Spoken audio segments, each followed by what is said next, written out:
Hi everyone, and welcome to another Aussie Game Rants solo queue review. I'm shoggsie23. This time, we're reviewing the recently released Fallout 4. And we're going to see why war never changes. The graphics of Fallout 4 are a massive step forward over the graphics of Fallout 3 and New Vegas. Everything feels a lot cleaner, a lot easier to work with. The textures are still a little bit lacking, but that's not what the game's all about. The graphics still feel quite nice, and they're a big step forward. Now, the gameplay.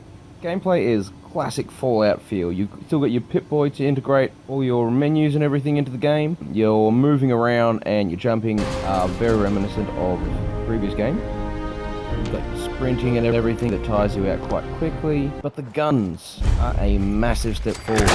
Where in Fallout 3, the guns felt a little bit lacking in accuracy and actual usability. Now they've upgraded to a similar feel to Destiny, and they work really well. You can aim down the sights and the shot will go down the sights. Where in Fallout 3, if you walked up to somebody, you could put a gun in their face and still miss sometimes, somehow. Whereas now, most guns at any range will hit to some degree or another.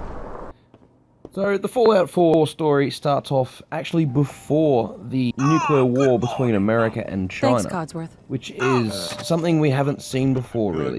You get the, oh, you've been put into a vault thing, but you always start in the vault. You don't see what's happened before.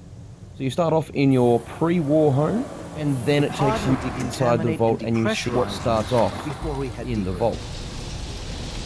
You get out of the vault and you're out into the wasteland. Now, I've been playing Fallout since release. I've played a little bit long, but I've had to have a little nap in between because, let's face it, who can play 10 hours straight without sleeping? But the game isn't all about its story. It's also got a lot of side things to explore. This mostly includes the crafting.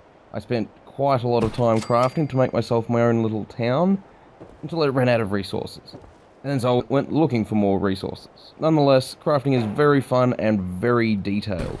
I haven't really gone into the crafting of armor or weapons or anything, but the creation of a town was satisfying. So in summing up, using our solo queue review ratings of good, neutral, and bad, and I'm giving Fallout 4 a good rating. There's lots of things to explore in this. It's very detailed. It's very beautiful to look at. And that story, I'm sure, will really get me involved in it. This has been shoggsie23 with a solo queue review for Aussie Game Rants.